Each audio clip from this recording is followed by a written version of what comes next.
I'm joined now by Kyung-wha, the former Foreign Minister of South Korea. Many thanks for your time on the programme today. Those scenes are really extraordinary, aren't they? What is your reaction to events that unfolded overnight? Extraordinary indeed, and just hugely relieved that this is now seems to be headed towards an end of what was basically an overnight happening. My first reaction was, this can't be happening to my country, a fractious democracy, but certainly a vibrant and an increasingly mature democracy. But for the president to call martial law was just an aberration to me. But over the hours through the night, the parliamentary National Assembly doing its part, the citizens out in the streets calling for this to be withdrawn.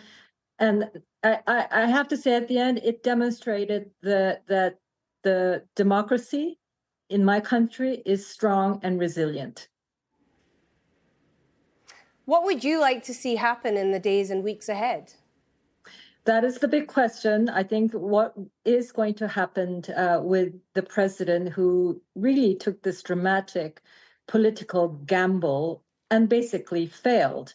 The opposition has already called for him to step down immediately, or if not, they will proceed impeachment procedures in Parliament. And I think that you can expect that to happen in Parliament. So the ball is in the president's court to find a way out of this corner that he himself has put in.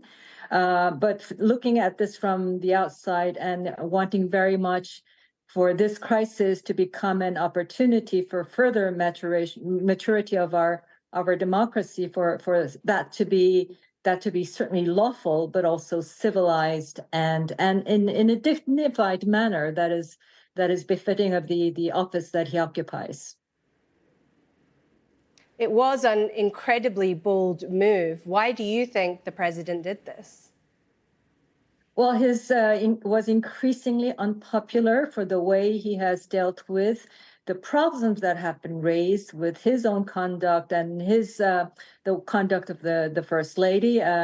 He blames the opposition party in Parliament for blowing these issues out of proportion and asking for special prosecutions on the First Lady, impeachment motions for key figures in his government, passing the budget unilaterally, having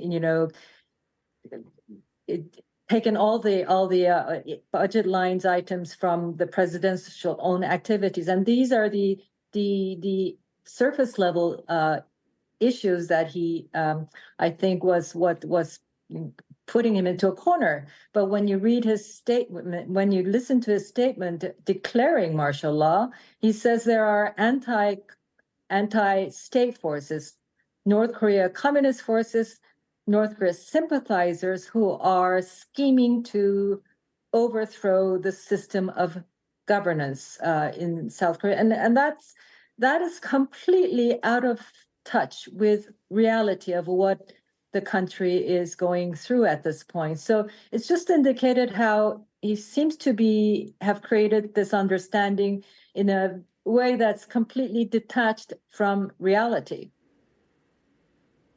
And briefly, if you can, because we are running out of time, you mentioned North Korea, and the president did mention North Korea. It is a dangerous situation with North Korea increasingly becoming emboldened with its partnership with Russia.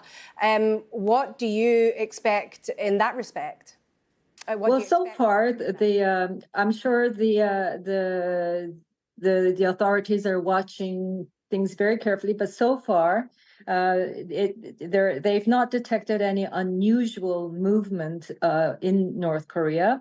The military, the services that are on full alert and ready, as South Korea always is in its combined defense posture with the United States.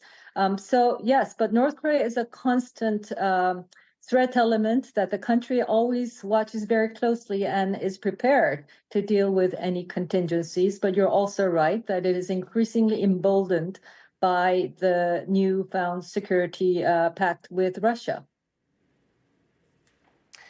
Kyung-wha, former Foreign Affairs Minister of South Korea. Great to get your insights. Many thanks for joining us. Thank you.